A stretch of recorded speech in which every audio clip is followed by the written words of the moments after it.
नमस्कार, आप देख रहे हैं खबर 100 में हूं आपके साथ राहुल मौर्य। आइए नजर डालते हैं इस वक्त की सबसे बड़ी खबरों पर, लेकिन उससे पहले एक नजर हेडलाइंस की ओर।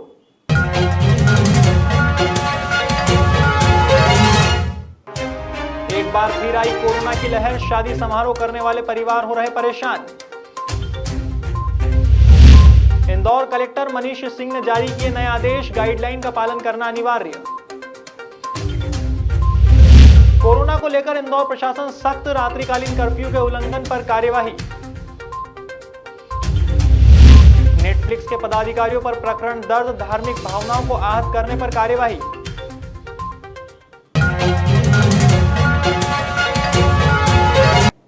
बीते दिनों रुद्रपुर में हुए मुख्यमंत्री त्रिवेंद्र सिंह रावत के कार्यक्रम में विरोध प्रदर्शन कर रहे कांग्रेस के प्रदेश सचिव व रुद्रपुर से मेयर प्रत्याशी रहे नंदलाल की पुलिस के पिटाई के मामले में अब कांग्रेसी नेता सड़क पर उतर गए हैं।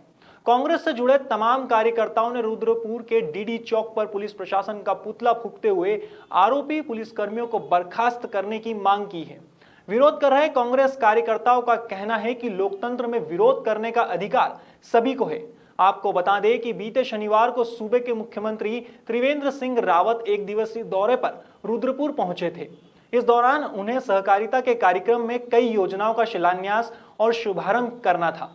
कांग्रेस ने रुद्रपुर पहुंच रहे मुख्यमंत्री के विरोध का ऐलान किया था।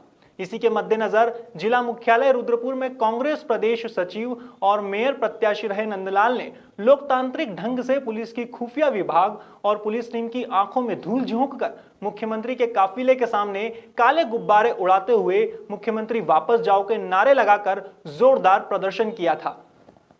मुख्यमंत्री का कार्यक्रम रुद्रपुर में था और कांग्रेस पार्टी ने स्पष्ट शब्दों में मीडिया में कह दिया था कि हम इसका विरोध करेंगे। मुख्यमंत्री उधम सिंह नगर में आ रहे हैं, उनका आने का यहाँ पे कोई अधिकार नहीं है, क्योंकि किसानों का ना तो धान तरीके से तुला है, सबका धान जो है खुलेआम खराब हो रहा है और ना कि जो धान उन्होंने लिया उसका भुगतान भी अब तक नहीं हुआ है। तो इसी को लेकर हमने मीडिया में तक दे दिया था कि हम लोग मुख्यमंत्री का विरोध करेंगे, उनका यहाँ आने का कोई अधिकार नहीं है। और जब मुख्यमंत्री आता है हम लोग विरोध करते हैं यहाँ पे, और हमारे नंदलाल जी जो हमारे मेयर के प्रत्याशी रहे हैं उन्होंने विरोध किया तो उनको डंडों से जो है मारा गया। तो ये लोकतंत्र की हत्या हो रही है। इस तरीके से इस प्रदेश में देवभूमि इस प्रदेश को कहा जाता है, आदमी को अपने कहने का अधिकार है, लेकिन जिस तरीके से प्रशासन का और मुख्यमंत्री का रवैया रहा है, मैं कहना चाहता हूं कि सरकारें आती रहेंगी जाती रहेंगी, उन अधिकारियों को देख लिया जाएगा। और इस आज हम कहना चाहते हैं कि अगर उन अधिकारियों के खिलाफ कार्रवाई नहीं हुई तो कांग्रेस पार्टी खूब आगे तक जाएगी और पीछे नहीं हटेगी। मंदिर प्रांगण में किसिंग सीन फिल्माना नेटफ्लिक्स को भारी पड़ता नजर आ रहा है। गौरतलब है कि a suitable boy web series में दिखाए गए इस दृश्य को संज्ञान में लेते हुए गृह मंत्री नरोत्तम मिश्रा ने जांच करवाने की बात कही थी। इस संबंध में कार्रवाई करते हुए नेटफ्लिक्स में आपत्तिजनक दृश्यों से धर्म विशेष की भावनाएं आहत होने का कानूनी परीक्षण करने के निर्देश पुलिस अधिकारियों को दिए गए थे। इस परीक्षण में उक्त कृत्य से धर्म विशेष की भावनाएं आहत होना पहली नजर में सही पाया गया है। इस संबंध में थाना सिविल लाइन रीवा में धारा 395 का प्रकरण दर्ज किया जा रहा है। फरियादी गौरव तिवारी के आवेदन पर उक्त प्रकरण नेटफ्लिक्स के पदाधिकारी मोनिका शेरगिल और अंबिका खुराना के विरुद्ध दर्ज किया गया है। जो पिक्चर है ये विशेष वर्ग की भावनाओं को आहत होने वाली परीक्षण में आई है। मैंने पुलिस अधिकारियों को निर्देश दिए थे कि इसका परीक्षण करें। ये परीक्षण के बाद कृत्य धर्म विशेष की भावनाओं को आहत करने का प्रथम दृष्टया पाया गया है। इसलिए तय किया है कि रीवा में धारा 255A के तहत इसका प्रकरण दर्ज किया जाए, जो फरियादी हमारे गौरव तिवारी हैं उनके आवेदन पर, और उक्त प्रकरण नेटफ्लिक्स के पदाधिकारी मोनिका शेरगिल एवं अंबिका खुराना के। कोरोना संक्रमण बढ़ने और रोजाना 500 से ज्यादा मरीजों के आने के बाद कलेक्टर मनीष सिंह ने कुछ प्रतिबंधात्मक आदेश जारी किए हैं। इसके चलते शादी समारोह, सांस्कृतिक कार्यक्रम और धार्मिक आयोजनों में 250 से अधिक लोग शामिल नहीं हो सकेंगे। वहीं रात 10 बजे तक ही शादी के आयोजन की अनुमति रहेगी और साथ ही शव यात्रा, उठावने और जनाजे में भी अधिकतम 50 लोग ही शामिल हो सकेंगे। इतना ही नहीं, रात्रि में दुकानें 8 बजे बंद हो जाएगी और मास्क ना पहनने पर 100 रुपए जुर्माना लगेगा। बता दें, सभी आयोजकों को कोविड गाइडलाइन का पालन करना अनिवार्य होगा। जो अभी कोविड के केसेस में बढ़ोतरी हुई है, थोड़ा इसमें चिंताजनक भी है, क्योंकि जो अभी इफेक्ट देखने को मिल रहा है ये दीपावली के पहले की जो बाज़ारों में भीड़ थी, मुख्यतः उसी को देखा जा सकता है, क्योंकि कॉमर्शियल एरिया है बहुत है इंदौर में। और अभी दीपावली और दीपावली के बाद के जो मिलन समारोह वगैरह हुए हैं, इसका इफेक्ट ऐसा माना जा रहा है कि 25-26 के बाद देखने को मिलेगा। ये सब देखते हुए जो अब चूँकि त्यौहार वगैरह सभी अब लगभग पूर्ण हो चुके हैं, अब जो मेन है शादी ब्याह और अन्य जो सोशल फंक्शंस होते हैं या अन्य धार्मिक टाइप के फंक्शंस होते हैं या सांस्कृतिक फंक्शंस होते हैं, उसको विनियमित करने की आवश्यकता इस समय वर्तमान में है। और उसी तारतम्य में क्राइसिस मैनेजमेंट ग्रुप की बैठक हुई। माननीय मुख्यमंत्री जी ने भी वीसी में निर्देश दिए थे कि सभी जो प्रमुख जिले हैं जहाँ 5% से ज़्यादा पॉजिटिविटी रेट है, वहाँ पर सम्मानीय जनप्रतिनिधियों के साथ में क्राइसिस मैनेजमेंट ग्रुप में ये सब विषय रख करके डिस्कस किया जाए। इंदौर में भी वो बैठक की गई थी और सभी के मत उसमें हम लोगों ने बना के कंपाइल करके गवर्नमेंट को भेजे थे। गवर्नमेंट में 2 दिन से उसमें विचार विमर्श हुआ था और जो सम्मानीय जनप्रतिनिधियों से जो भी एक फीडबैक गए थे गवर्नमेंट को, उस पर जो गवर्नमेंट ने अप्रूवल दिया है, जिसमें कि आदेश जारी कर दिया है, जितने भी सांस्कृतिक, धार्मिक और सामाजिक फंक्शंस हैं जिसमें कि सभी शादी ब्याह और ये सब सम्मिलित रहते हैं, इसमें 250 से अधिक व्यक्ति नहीं आमंत्रित किए जा सकेंगे। मतलब कि किसी भी प्रोग्राम में आमंत्रण की संख्या 250 से ज़्यादा नहीं होनी चाहिए। और जो शव यात्रा है, अंतिम संस्कार है या जनाजे जो मूव करते हैं, इसमें 50 से अधिक कैपिंग की गई, 50 से अधिक व्यक्ति इसमें नहीं होने चाहिए। जितने भी सालगिरह, जन्मदिन का फंक्शन या पिकनिक पे जा रहे हैं या अन्य प्रकार के गेट टुगेदर से, इसमें 20 की कैपिंग की गई है। 20 से ज़्यादा लोग नहीं हो सकते हैं इसमें। और सभी नगर निगम इंदौर सीमा क्षेत्र में और महू कंटोनमेंट और नगरीय क्षेत्र में सभी दुकानें, व्यावसायिक संस्थान, रेस्टोरेंट जो हैं वो रात्रि 8 बजे बंद होंगे। पहले 10 बजे का ऑर्डर किया था हम लोगों ने, क्योंकि बाज़ारों की भीड़ को नियंत्रित करना भी ज़रूरी है और इकनॉमी को देखना भी ज़रूरी है कि अर्थव्यवस्था जो है उसमें कोई दिक्कत नहीं आए। तो ऐसी सभी दुकानें, व्यावसायिक संस्थान और रेस्टोरेंट रात्रि 8 बजे से लेकर सुबह 6 बजे तक बंद रहेंगे। मॉर्निंग 6 बजे के बाद ये सभी व्यावसायिक संस्थान या दुकानें या रेस्टोरेंट कभी भी अपने सुविधा अनुसार वो प्रारंभ कर सकते हैं। तो मॉर्निंग 6 बजे से लेकर सुबह 6 बजे से लेकर रात्रि 8 बजे तक जितने भी हमारे व्यापारी भाई हैं वो उसमें पूरा उनका व्यापारिक गतिविधियाँ कर सकते हैं, खरीद फरोख्त की चीज़ें हो सकती हैं सब। ये मुख्य तौर पे है ये। पर जो शादी ब्याह के फंक्शंस हैं, क्योंकि शादी का सीज़न अभी आ रहा है, अभी शादी प्रारंभ होने वाली हैं, इसमें ज़रूर 10 बजे तक की अलाउ किया गया है कि ऐसे सभी जो प्रोग्राम जो शादी ब्याह से रिलेटेड हैं उसमें रात्रि 10 बजे तक परमिटेड रहेंगे। वो जहाँ भी उन्होंने आयोजन की बुकिंग की है 10 बजे तक वो अलाउड रहेगा उनका। और उसमें एक बेनिफिट, एक और रिलीफ दिया गया है, जो भी कैटरर्स के या जो भी लगे रहेंगे उनके जो कर्मचारी या उनके श्रमिक रहेंगे 10 बजे के बाद भी मूव करते हैं अगर वो अपने स्थानों में जाने के लिए, तो उनको कोई प्रतिबंध नहीं रहेगा उनको। इसी प्रकार के रेस्टोरेंट के जो कर्मचारी हैं, होटल के जो कर्मचारी हैं, रेस्टोरेंट में काम करने वाले, वो भी रात में 8 बजे बंद करके जब मूव करेंगे तो उनमें कोई प्रतिबंध नहीं रहेगा, उनमें रात में जा सकते हैं वो लोग। शादी ब्याह इन सब एक्टिविटीज़ के लिए, सामाजिक एक्टिविटीज़ के लिए शादी ब्याह विशेष तौर पे कोई परमिशन लेने की आवश्यकता नहीं होगी। केवल कार्य योजना बतलाते हुए कि शादी ब्याह में क्या वो कितने लोग रहेंगे, कहाँ पर कर रहे हैं, आयोजन स्थल क्या है, थाने में सूचना मात्र देनी होगी। और सूचना देने के बाद जो पावती रहेगी थाने की, वही उनकी अनुमति के रूप में काम करेगी। उस पावती को देखकर ही आयोजन स्थल के स्वामी, कैटरर या जो भी टेंट संचालक हैं, तभी वो अपना वहाँ पर अपनी सेवाएं दे सकेंगे। और रात्रि 10 बजे शादी ब्याह संबंधित फंक्शंस भी सब समाप्त हो जाएं, इसकी जिम्मेदारी आयोजनकर्ता के साथ साथ आयोजन स्थल स्वामी की भी रहेगी, संबंधित टेंट संचालक की भी रहेगी और कैटरर की भी रहेगी। संयुक्त जिम्मेदारी डाली गई है। अगर कहीं वायलेशन पाया जाता है तो शहर के स्वास्थ्य को देखते हुए चारों पे इसमें हम लोग कायमी करेंगे फिर। तो ये सब बेसिकली ब्रॉडली ये आज व्यवस्था की गई है। एक जैसे 9वीं से 12वीं के बच्चे अपने शंका समाधान के लिए स्कूलों में जा रहे हैं, उसी प्रकार के कॉलेज और कोचिंग संस्थान जो चल रहे हैं, वहाँ के भी जो स्टूडेंट्स हैं, छात्र छात्राएँ हैं, वे अपने शंका समाधान के लिए जा सकेंगे, पर रेगुलर क्लासेस वहाँ पर नहीं हो सकेंगी। ये स्पष्ट किया है, शंका समाधान कर सकेंगे। ब्रॉडली ये निर्देश हैं जो आए हैं, जिस पर आदेश जारी किया है। एक सबसे बड़ी जो भ्रम की स्थिति, कोरोना काल में प्रदेश के छात्र छात्राओं को हो रही परेशानी और सरकारी छात्रवृत्ति न मिलने के मुद्दे पर मध्य प्रदेश युवा कांग्रेस प्रदेश भर में आगाज अभियान चलाएगी। ये ऐलान युवा कांग्रेस के राष्ट्रीय सचिव और मध्य प्रदेश युवा कांग्रेस के प्रभारी नीतीश गौड़ ने किया। प्रभारी बनने के बाद पहली बार मध्य प्रदेश आए गौड़ ने कहा कि कोरोना काल में भी शिक्षण संस्थान छात्र छात्राओं को फीस भरने के लिए परेशान कर रहे हैं, जबकि कोरोना के चलते छात्र छात्राओं की आर्थिक स्थिति खराब है। नीतीश गौड़ ने कहा कि युवा कांग्रेस प्रदेश के छात्र छात्राओं के हक के लिए लड़ाई लड़ेगी। NSUI का काम जो छात्रों के मुद्दों को उठाना है, आपने देखा होगा और आपके सहयोग के माध्यम से NSUI छात्रों के मुद्दों को लगातार उठा रही है। NSUI ने कोरोना संक्रमण में पूरे देश में, मध्य प्रदेश NSUI ने पूरी मजबूती के साथ छात्र छात्राओं की जनरल प्रमोशन के मुद्दे को उठाया और उसको सॉल्व कराया, जिसका नेतृत्व हमारे प्रदेश अध्यक्ष विपिन वानखेड़े जी ने किया। आगे संगठन में जो भी बदलाव होंगे वो सबसे पहले आपको बताया जाएगा।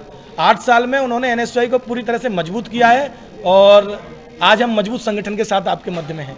मैं तो सिर्फ शिवराज सिंह चौहान जी से ये कहूँगा, लव जिहाद की अगर बात करते हैं तो शहनवाज हुसैन जी की जो शादी है उसकी डिटेल में वो जाएं और सबसे पहले अगर उन्हें ये लगता है तो वो स्पष्ट करें लव जिहाद होता क्या है। ये सिर्फ धर्म के नाम पर लोगों को भड़काना जानते हैं। आज की छात्रों की आवश्यकता क्या है? आज की आप जनता के मध्य रहते हैं, हम भी जनता के मध्य रहते हैं, हम भी छात्रों के मध्य रहते हैं। छात्रों की सबसे प्रमुख समस्या वर्तमान में है अर्थव्यवस्था, देश की चौपट है, उनको छात्रवृत्ति चाहिए, उसकी तरफ इनका ध्यान। हाल ही में क्राइम ब्रांच पुलिस ने द्वारकापुरी थाना क्षेत्र के पैराडाइज गार्डन में नशा पार्टी कर रहे 6 युवतियों सहित 16 लोगों को गिरफ्तार कर कोरोना फैलाने का मामला दर्ज किया है। इसके साथ ही पार्टी के दौरान हवाई फायर करने के मामले में पुलिस ने गौरव उर्फ मोन्टूपुरी नामक गुंडे को भी गिरफ्तार किया है और उसके पास से रिवॉल्वर भी जब्त की है। फिलहाल पुलिस ने कर्फ्यू का उल्लंघन करने के साथ ही आर्म्स एक्ट का प्रकरण कर जांच शुरू की है। जी, ये थाना द्वारकापुरी क्षेत्र में पैराडाइज गार्डन है। यहाँ पे सूचना मिली थी कि देर रात्रि कोई पार्टी चल रही है जिसमें हर्ष फायर हुआ है। इस सूचना पर क्राइम ब्रांच की टीम और थाना द्वारकापुरी की टीम ने जाके मौके पे जो है जांच की, तो उसमें देर रात्रि जो कर्फ्यू का उल्लंघन करते हुए ऐसे 16 लोगों को अरेस्ट किया है। इसमें मोन्टू और गौरवपुरी को भी हिरासत में लिया है, अरेस्ट किया है। इसके पास से एक फायर आर्म रिकवर किया है और इसमें लग्जरी गाड़ियां और इनकी भी जो है जब्त किया गया है। किन धाराओं के अंतर्गत इन पर मुकदमा दर्ज होगा? ये कर्फ्यू, रात्रिकालीन कर्फ्यू का जो आदेश है उसका उल्लंघन और वेपन आर्म्स एक्ट के तहत में मामला कायम किया गया है और भी जांच की जा रही है। हाँ, इस संबंध में भी जांच की जा रही है। जी, इसमें 10 युवक और 6 युवतियां थी। सोमवार को मंदसौर जिले के सीतामऊ थाना क्षेत्र अंतर्गत बेलारी गांव में इनामी बदमाश अमजद लाला को पकड़ने के लिए थाना प्रभारी अमित सोनी पर बदमाश ने फायरिंग कर दी, लेकिन थाना प्रभारी अमित सोनी की सूझबूझ से गोली सीने के पास से निकल गई। हालांकि इस दौरान बदमाश मौके का फायदा उठाकर फरार हो गया। बता दें, अमजद लाला सीतामऊ थाने का लिस्टेड गुंडा है, जिस पर पुलिस अधीक्षक सिद्धार्थ चौधरी ने इनाम भी घोषित कर रखा था। फिलहाल पुलिस द्वारा आरोपी की तलाश की जा रही है। एक फरार उद्घोषित बदमाश है अमजद लाला, जिसपे मंदसौर और रतलाम दोनों जगह से 15,000 के नाम घोषित है। इसके अपने निवास बेलारी गांव में होने की सूचना पर टीआई सीतामऊ अमित सोनी अपने पूरे फोर्स के साथ यहां गांव में उन्होंने रेड किया था और उस बदमाश को अपने कब्जे में कर लिया था, परंतु उसके जो साथी दरान थे उन लोगों ने और बदमाश ने भी फायर किया एक पिस्टल से और 12 बोर की राइफल से भी फायर किया और किस्मत से कोई कैजुअल्टी नहीं है, कोई चोट नहीं आई है, परंतु झुमाझटकी में टीआई जरूर थोड़े से चोटिल हुए हैं और सारे बदमाश भाग गए हैं। हमने उनके खिलाफ एफआईआर पंजीबद्ध कर लिया है और हम उसकी तलाश कर रहे हैं। कुख्यात गांजा तस्कर जीतू बुंदेला का 3 मंजिला मकान जमींदोज कर दिया गया है। बता दें, उज्जैन पुलिस कप्तान सत्येंद्र कुमार शुक्ला और city additional SP Amarendra Singh के मार्गदर्शन में कोतवाली सीएसपी पल्लवी शुक्ला और जिला प्रशासन की टीम कुख्यात गांजा तस्कर जीतू बुंदेला का शव शिव शक्ति नगर में स्थित 3 मंजिला मकान को जमींदोज करने पहुंची। बता दें, उज्जैन के कुख्यात गांजा तस्कर जितेंद्र उर्फ जीतू बुंदेला पर लगभग 44 से अधिक अपराध पंजीबद्ध हैं। साथ ही उसके पुत्र पर भी 10 अपराध पंजीबद्ध हैं। जीतू बुंदेला पर हत्या का प्रयास, मर्डर, लूट, जुआ एक्ट के अलावा कई गंभीर अपराध पंजीबद्ध हैं, जिसके चलते आज शिव शक्ति नगर में स्थित जीतू बुंदेला के 3 मंजिला इमारत को उज्जैन पुलिस ने जमींदोज कर दिया है। ये दोनों ही हिस्ट्री शीटर्स हैं। इनके पिता जीतू बुंदेला, जिसके विरुद्ध ऑलरेडी 44 अपराध पंजीबद्ध है। कालू के विरुद्ध 10 अपराध है और झिंगू के विरुद्ध 10 अपराध है, जिसमें हत्या है, हत्या का प्रयास है, गांजा तस्करी है, अवैध शराब है और कई गंभीर मामले हैं, अड़ीबाजी है, 327 है। आज इनके अवैध निर्माण को नगर निगम द्वारा ध्वस्त किया जा रहा है। ये आज जो है तो पुलिस से हमें को जानकारी मिली थी, पुलिस द्वारा यह कार्रवाई की जा रही है और बता रहा है कि जीतू बुंदेला के मकान है ये, तो आज उनको मकान को पूरा खाली करवा कर उनका पूरा तोड़ा तड़ी की कार्रवाई की जा रही है नगर निगम द्वारा। कहते हैं गणेश जी विघ्न हरता है। हर मांगलिक कार्य में सबसे पहले गणेश जी को पूजा जाता है, क्योंकि गणेश जी को पूजने से हर तरीके के विघ्न दूर हो जाते हैं। ऐसे ही शादी के मांगलिक कार्यक्रमों की शुरुआत सबसे पहले गणेश पूजन से की जाती है, लेकिन इंदौर में गणेश जी के साथ कोरोना वायरस की भी पूजा हो रही है। दरअसल इंदौर के सिरपुर बाग में रहने वाले पूर्व पार्षद भगवती शर्मा की बेटी की शादी है और शादी में सर्वप्रथम गणेश पूजन किया जा रहा है और गणेश जी के साथ में कोरोना वायरस को भी पूजा गया है। बता दें, भगवती शर्मा की लड़की दीक्षा शर्मा ने कहा कि हमारे यहाँ गणेश पूजन की जा रही है, गणेश जी विघ्नहर्ता हैं, तो हमने उनसे निवेदन किया है कि कोरोना वायरस से जल्द हमें मुक्ति दिलाएं। हमने गणेश जी से कहा कि आप आइए और कोरोना से कहा कि आप जाइए, क्योंकि शादी एक ऐसा कार्यक्रम है जहां सब मिलजुल कर शादी को एंजॉय करते हैं, लेकिन इस वायरस के कारण यह सब नहीं हो पा रहा है। इसलिए हमने गणेश जी से निवेदन किया है कि जल्द से जल्द इस बीमारी से मुक्ति दिलाई जाए। आज हमने विघ्नहर्ता देवता गणेश जी से आग्रह किया है कि हमें ये कोरोना वायरस से मुक्ति दिलाए, हमारे पूरे देश को, हमारे समाज को इससे मुक्ति दिलाए। जैसे मेरी शादी, मेरी तरह और बहनों की शादियों में कोई विघ्न ना आए कोरोना वायरस की वजह से, जल्द से हमें कोरोना वायरस से मुक्ति दिलाएं। सोमवार को राऊ क्षेत्र की ग्राम पंचायत नावदा पंथ में एक ग्राम सभा आयोजित की गई। ग्राम सभा में मुख्य रूप से विभिन्न योजनाओं से संबंधित व जीपीडीपी संबंधित कार्य सहित अन्य कार्यों पर विचार विमर्श किए गए और साथ ही सभी कार्यों में स्वीकृति हेतु अपना पक्ष रखा गया। इस मौके पर पंचायत के वरिष्ठ जनप्रतिनिधि, अधिकारी व कई प्रबुद्धजन शामिल थे।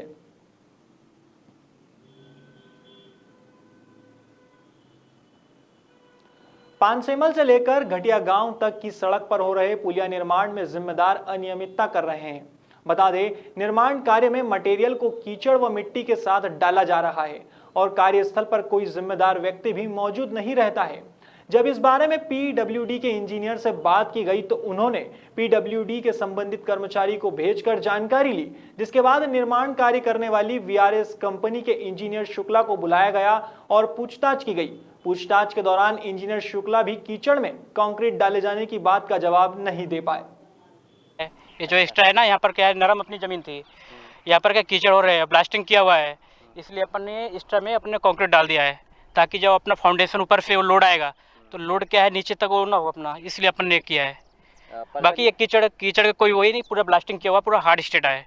सर पर यहाँ पर हमने देखा वीडियो में, आपको बताया गया कि यहाँ कीचड़ है, तो फिर सर मैंने आपको क्या बोला कि वहाँ पर एक्स्ट्रा किया गया है, जो है ना, मैंने वो किया है कि वहाँ पर एक्स्ट्रा किया गया ताकि जो वहाँ का ऊपर का पानी है, ऊपर से पानी इधर आए, इधर से हमका डिवाटरिंग के लिए बनाया गया था और इसको क्या कर दिया गया अपन ने पीसीसी।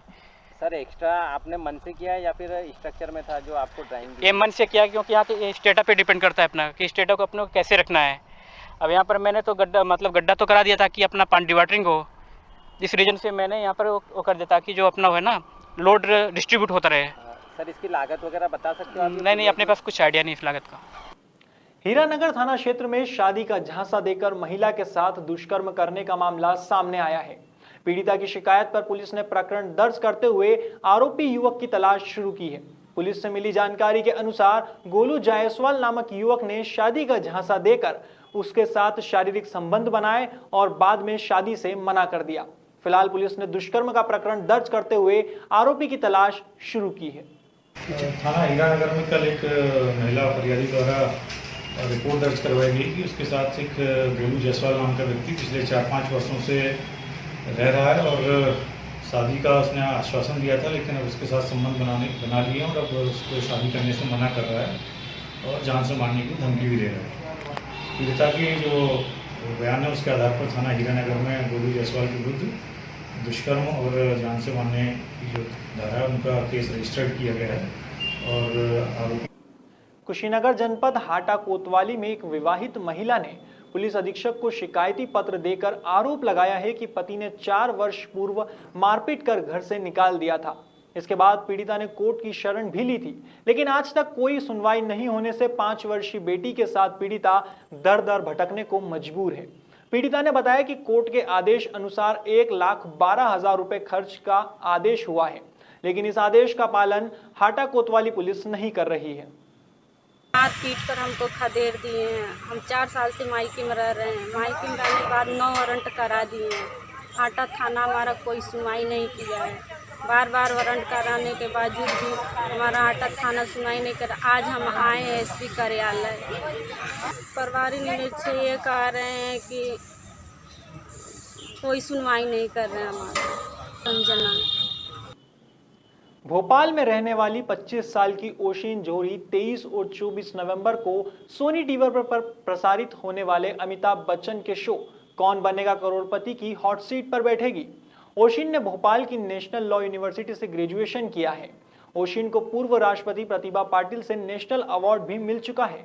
ओशिन को खेल और भरतनाट्यम में भी राष्ट्रीय और अंतर्राष्ट्रीय स्तर पर एकेडमिक पुरस्कार मिल चुके हैं।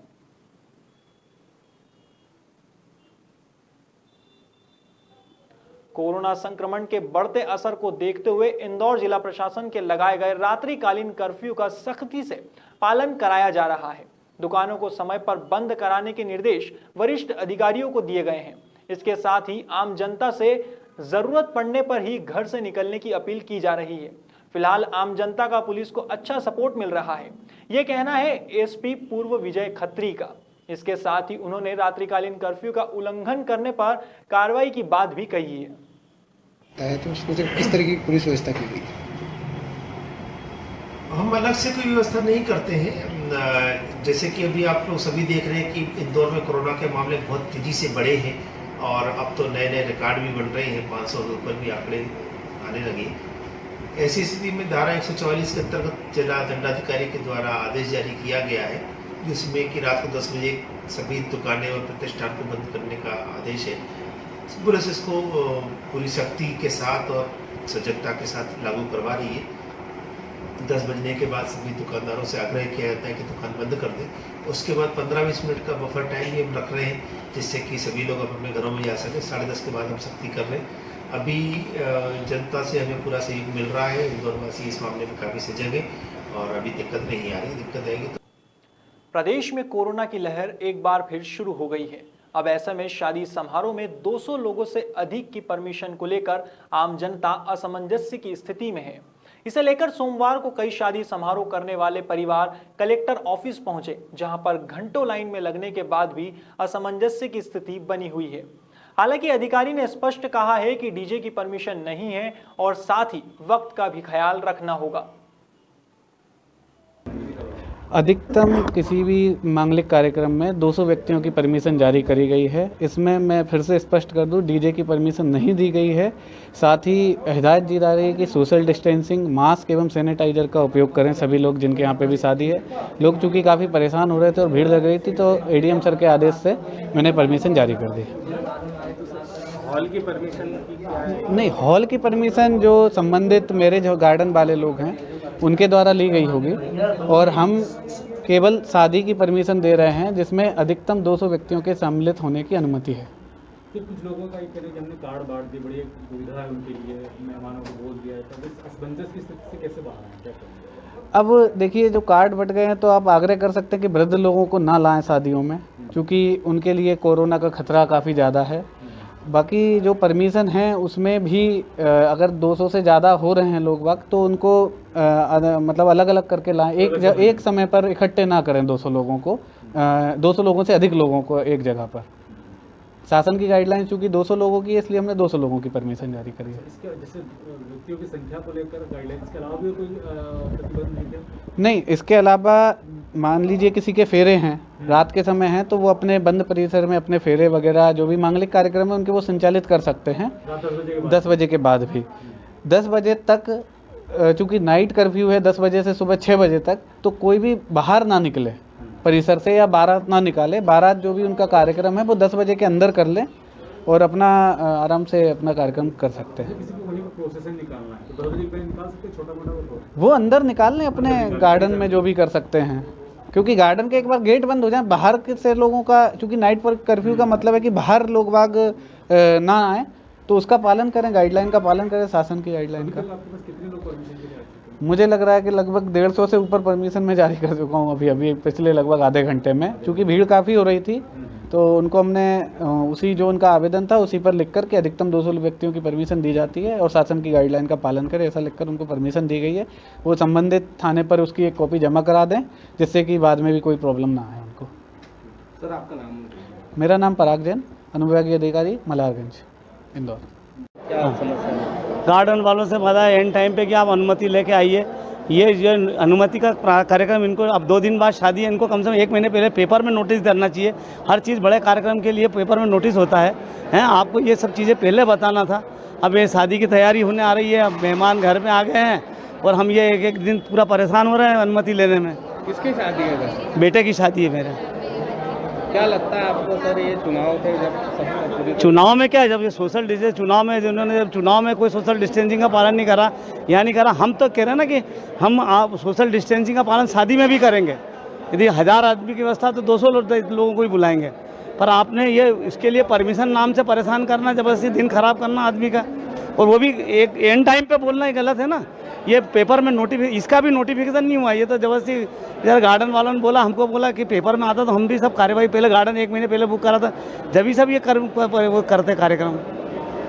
आप अभी यहाँ पर आए, क्या संतुष्ट? परमिशन हुई? परमिशन तो अभी कहाँ मिली नहीं, अभी तो अभी लाइन में लगे थे, तो बस खाली सील लगवाई है। अब जाऊँगा मैं, कितनी देर से खड़े हैं यहाँ कम से कम 1.5 घंटा तो हो गया मुझे। अब अभी तो परमिशन नहीं, अब फिर अब SDM साहब के पास जाना, वो चेम्बर में, मतलब अभी तो यहाँ सील लगी है। यहाँ आपका नाम बता दीजिए। डॉक्टर नगीन चंद जैन, कहाँ के रहने? इंदौर।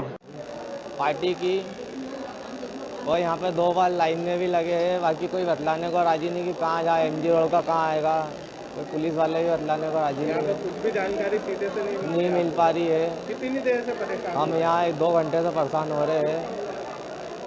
कब की निकली है आपकी शादी? हमारी 12 तारीख को पार्टी है, कार्यक्रम है, तो परमिशन लेने आए थे। कार्ड वार्ड सब बैठ गए हैं? हाँ, सब बैठ गए, परेशानियों का सामना करना पड़ रहा है। कार्ड वार्ड सब बैठ गए हैं और परमिशन के चक्कर में यहाँ आए हैं। आपका नाम बता दीजिए। सन्नी जरिया नाम है मेरा। कहाँ पर रहता है? सबनीस बाग में रहता हूँ। फिलहाल खबरों में इतना ही। देश और दुनिया की तमाम खबरों के लिए देखते रहिए खबर 100, जनता की बुलंद आवाज।